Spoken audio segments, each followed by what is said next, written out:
제21대 대통령 선거가 2주 앞으로 다가온 가운데 한국교회 주요 기관들이 양당 후보에게 기독교 가치를 반영한 정책을 제안했습니다. 한국교회가 특정 정치 성향에 치우친 것 아니냐는 비판을 받고 있는 가운데 실제 한국교회의 정치 문화 지형을 분석하는 포럼이 개최됐습니다. 교회개혁 실천연대가 21대 대통령 선거를 앞두고 교회 내 정치 선동을 경계해야 한다는 내용의 5가지 제언이 담긴 성명을 발표했습니다. 예수교 대한선결교회가 제104회 정기총회를 열고 신임원을 선출했습니다. 전광훈 알뜰폰으로 알려진 퍼스트모바일 운영사가 개인정보보호법을 위반해 과태료 처분을 받았는데 이에 대해 지나치게 가벼운 처분이라는 비판이 나왔습니다.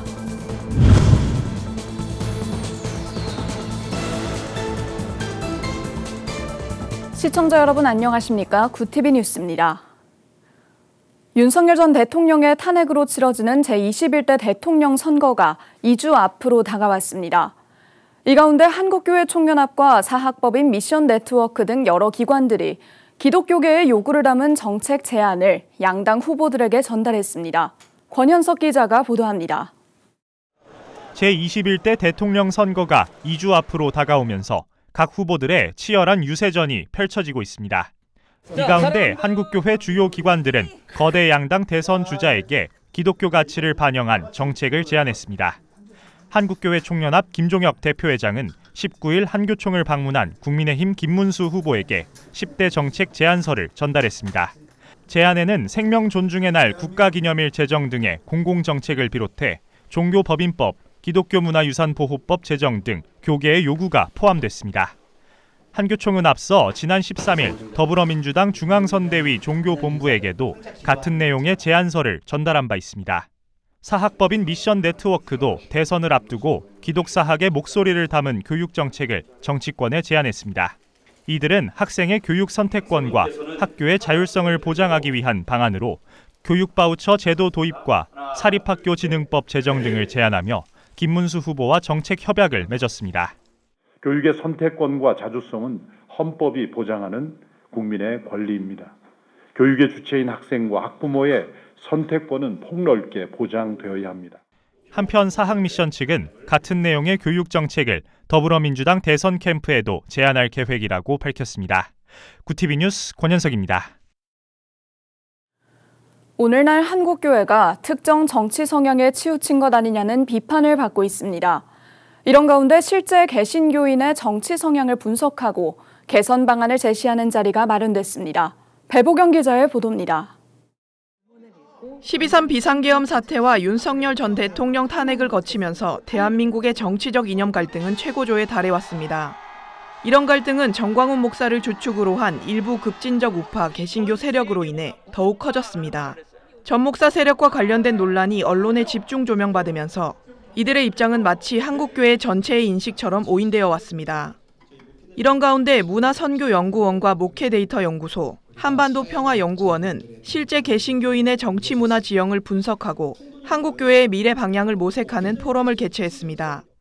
특별히 21세기 한국 사회를 살아가는 개신교인으로서의 위기감입니다. 우리에게 닥친 이 위기의 순간에 실체가 무엇이고 이것을 우리가 어떻게 잘 극복해 나갈 수 있을 것인가.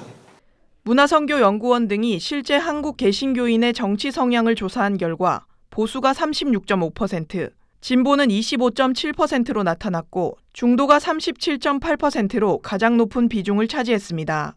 서부지법 사태를 국민 저항권이라고 생각한다는 응답을 극우 성향으로 분류했을 때 보수 응답자 중 극우는 13.5%로 조사됐습니다. 일반적으로 한국교회가 보수화되어 있다는 인식과는 달리 실제로는 보수와 중도, 진보가 다양하게 분포되어 있는 겁니다. 다양한 이념 지형을 갖고 있음에도 불구하고 교회에서의 발언권이 센 중직자들이 보수적이라서 이 부분 때문에 교회가 전체적으로 더 대외적으로는 더 보수적인 것으로 이렇게 보여지고 있다. 이렇게. 그렇다면 실제 이념 분포와 달리 왜 한국교회는 극우로 인식되어 왔을까? 전문가들은 다수를 점유한 중도적 입장이 부각되지 못한 채 일부 극우의 목소리가 전체 교회를 과잉 대표하고 있다고 지적했습니다. 또 탄핵 정국 당시 개신교인들은 찬반 양측 집회에 비슷한 비율로 참여했지만 신앙 정체성을 적극 드러낸 탄핵 반대 측과 달리 찬성 측은 이를 드러내지 않아 개신교 전체가 보수 성향으로 비춰졌다는 분석입니다. 하지만 현실 광장에서 보면은 아시는 것처럼 다수를 점유한 중도적 입장들이 부각되지를 못했죠. 진보 개신교는 반윤 집회에 참여했고요. 그다음에 우파 개신교는 친윤 집회에 참여했습니다. 차이는 본인의 정체성을, 기독교적 정체성을 어느 한쪽에서는 드러냈고 다른 한쪽에서는 드러내지 않았기 때문에 나타난 착시 효과다라고 말씀드릴 수 있습니다. 문화선교연구원 백광훈 원장은 이러한 문제 해결을 위해 한국교회 안에 정치 다양성이 인정될 수 있는 대화 문화와 비판적인 미디어 리터러시 교육 등이 필요하다고 제언했습니다. 한편 본 조사는 지난 4월 전국 만 19세 이상 개신교인 1000명과 목회자 500명을 대상으로 실시됐습니다. 구티비 뉴스 배보경입니다. 교회개혁 실천연대가 21대 대통령 선거를 앞두고 교회는 스스로 선거운동의 장과 정치 세력의 도구화에 빠져서는 안 된다는 제목의 성명을 냈습니다. 성명에는 교회는 강단을 정치적 연설회장으로 활용하는 일을 절대 피할 것, 교인들은 확인되지 않은 정치적 정보나 선동적 메시지를 경계할 것, 목회자는 공적 예배와 설교 시 선거법을 지킬 것, 교인들의 자율성과 양심을 존중할 것, 교회가 정치의 도구가 아니라 시민사회와 영적 공동체의 주춧돌이 될 것 등 5가지 제언이 담겼습니다. 예수교 대한선결교회가 제104회 정기총회를 열고 새 회기를 이끌 임원을 선출했습니다. 전도헌 기자가 보도합니다. 예수교 대한선결교회 제104회 정기총회가 강원도 원주 오크밸리 리조트에서 열렸습니다. 성령의 권능을 힘입어를 주제로 열린 이번 총회는 전체 대의원 583명 중 552명이 참석했습니다. 개회 예배에서 설교한 김만수 직전 총회장은 예성교단이 지닌 복음 전파 사명을 강조하며 성령의 권능 안에서 선교에 헌신할 것을 당부했습니다. 우리들도 정말로 성령의 권능 가운데 생명 걸고 하나님의 복음을 땅끝까지 전하는 우리 모든 예성의 공동체원들이 되기를 주님의 이름으로 간절히 축원합니다. 이어 한성현 회장 윤문기 목사와 기성총회장 류승동 목사가 총회 개최를 축하하며 교단 간 연대와 협력을 당부했습니다. 이날 총회에서는 전자투표를 통해 임원 선거를 진행했습니다. 신임 총회장으로는 직전 부총회장이 총회장이 되는 전통에 따라 주찬양교회 홍사진 목사가 추대됐습니다. 겸손히 진실되게 하나님 앞에 부끄럽지 않게 한 해 동안 잘 섬기겠습니다. 감사합니다. 목사 부총회장에는 생명수샘교회 이종만 목사가 당선됐습니다. 이 목사는 교단의 화합과 시스템 정비를 최우선 과제로 꼽았습니다.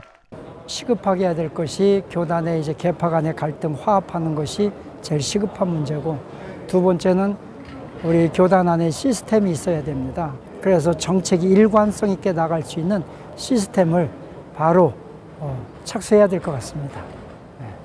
이외에도 장로부총회장의 이광섭 장로, 서기의 이규원 목사, 부서기의 전승원 목사가 각각 선출됐습니다. 한편 총회 현장에는 성결대학교 정희석 신임 총장도 참석했습니다.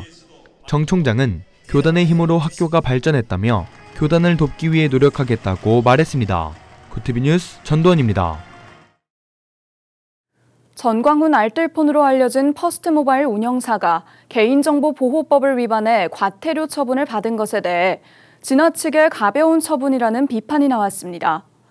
범종교개혁 시민연대는 최근 논평을 통해 전광훈 알뜰폰 사업자의 주민등록번호 미암호화 등 중대한 개인정보관리 부실과 자기결정권 침해 행위에 대해 단 1,200만 원의 과태료가 부과된 것은 그 심각성에 비해 턱없이 부족한 처분이라고 비판했습니다.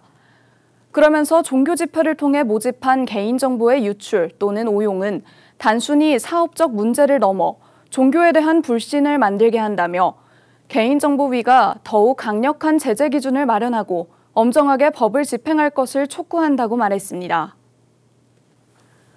미국 전직 연방의원협회 소속 회원들이 18일 서울 여의도 순복음교회 창립 67주년 기념예배에 참석해 한미 양국의 우호적 협력과 영적 연대를 위해 함께 기도했습니다.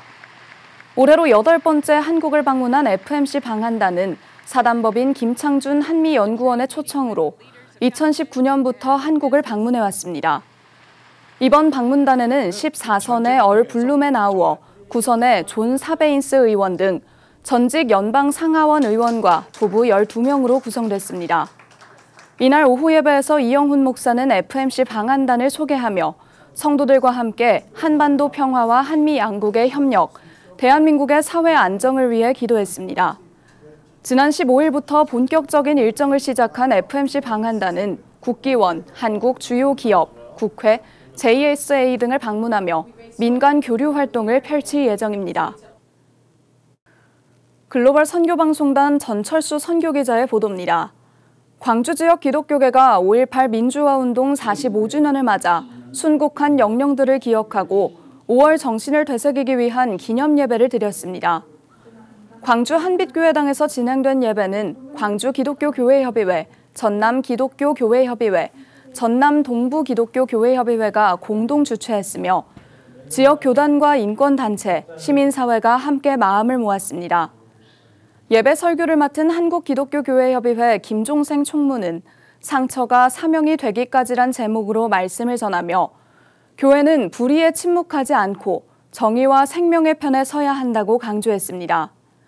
이후 진행된 기념식에서는 각 교계 인사들의 축사가 이어졌고 참석자들은 공동 성명서를 낭독하고 임을 위한 행진곡을 제창하며 민주혁명의 희생정신을 기렸습니다.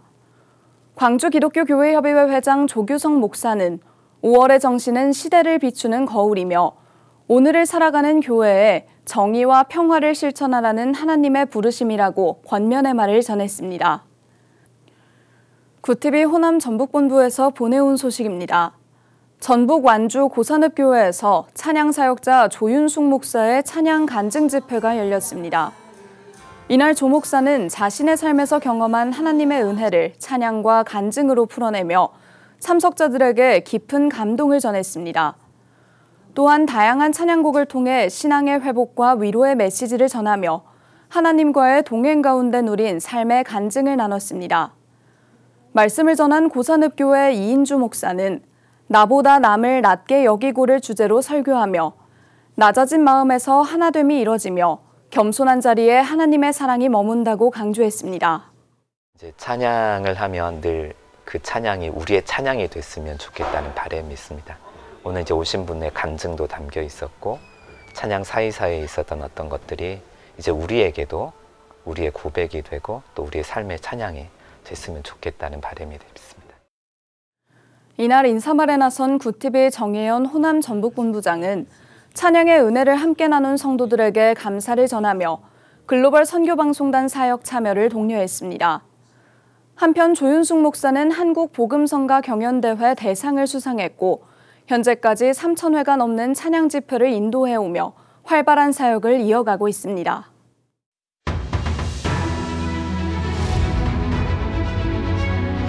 오늘의 이슈 포커스입니다. 제21대 대선 재외투표가 20일부터 오는 26일까지 전 세계 118개국에서 치러집니다. 오전 8시부터 오후 5시 사이 여권이나 주민등록증 등을 지참하고 재외투표소를 방문하면 투표에 참여할 수 있습니다.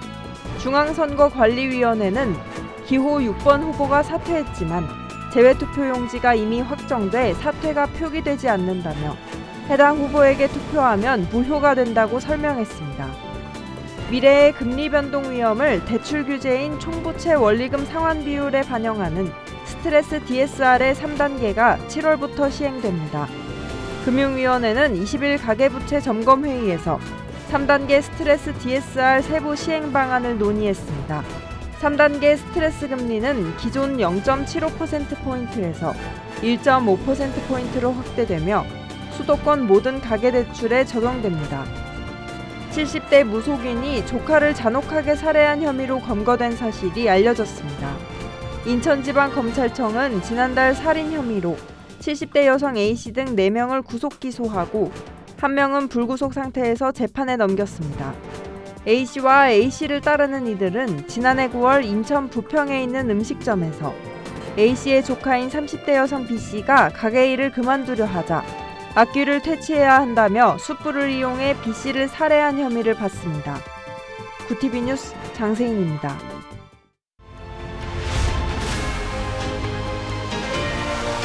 구티비 월드와이드입니다. 도널드 트럼프 미국 대통령이 한국과의 무역 협상에서 무역과 관세, 방위비 문제 등을 하나의 거래로 묶는 원스톱 쇼핑식 합의를 원하는 가운데 이런 방식이 동맹을 약화할 수 있다는 진단이 나왔습니다. 미국 CNBC 방송은 미군의 주둔을 무역 협상의 지렛대로 활용하는 거래 중심의 접근법은 가까운 동맹국들의 신뢰를 약화하고 미국을 고립된 초강대국으로 재인식하도록 만들어줄 수 있다고 지적했습니다. 한국과 미국, 일본이 현지 시간 19일 워싱턴 DC에서 한미일 3자 협력 사무국 회의를 개최했다고 미국 국무부가 밝혔습니다. 이번 회담에는 외교부의 이원우 북미국 심의관 등이 각국 대표단을 이끌고 참석했습니다. 참석자들은 자유롭고 개방된 인도 태평양을 위한 비전과 경제, 안보와 인적 교류 분야에 걸쳐 협력의 제도와 중요성을 강조했습니다. 영국과 프랑스, 캐나다 등 3개국 정상들이 이스라엘이 팔레스타인 가자지구에서의 군사작전을 중단하지 않으면 공동행동에 나설 것이라고 경고했습니다. 이들은 현지 시간 19일 공동성명을 통해 이스라엘이 제기한 군사공세를 중단하지 않고 인도적 지원에 대한 제재도 해제하지 않는다면 우리는 이에 대응해 더 구체적인 조처를 할 것이라고 강조했습니다. 구티비 뉴스 장세인입니다.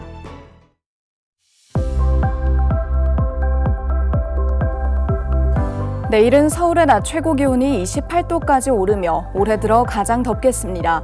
습도가 높아서 체감 온도는 더 높겠는데요. 한편 남부와 일부 중부 내륙에는 비구름이 지나는 곳도 있겠습니다. 이어서 전국 날씨입니다. 내일 한낮 최고 기온은 서울 28도, 강릉 23도가 예상됩니다. 남부지방의 경우 대구 28도, 광주 26도, 부산은 23도를 보이겠습니다. 날씨였습니다. 구티비는 이번 주 금요일 오전 6시부터 9시까지 진행되는 후원 방송에 성도들의 후원과 사랑을 기다리고 있습니다. 뉴스와 제작 프로그램은 물론 구티비의 대표작인 바이블 애플 등 미디어 복음 사역에는 성도들의 후원이 큰 원동력이 되는데요. 성도들의 후원과 사랑을 발판 삼아 구티비는 하나님 나라 확장에 더욱 매진하겠습니다. 이상으로 뉴스를 마칩니다. 함께해 주신 여러분 고맙습니다.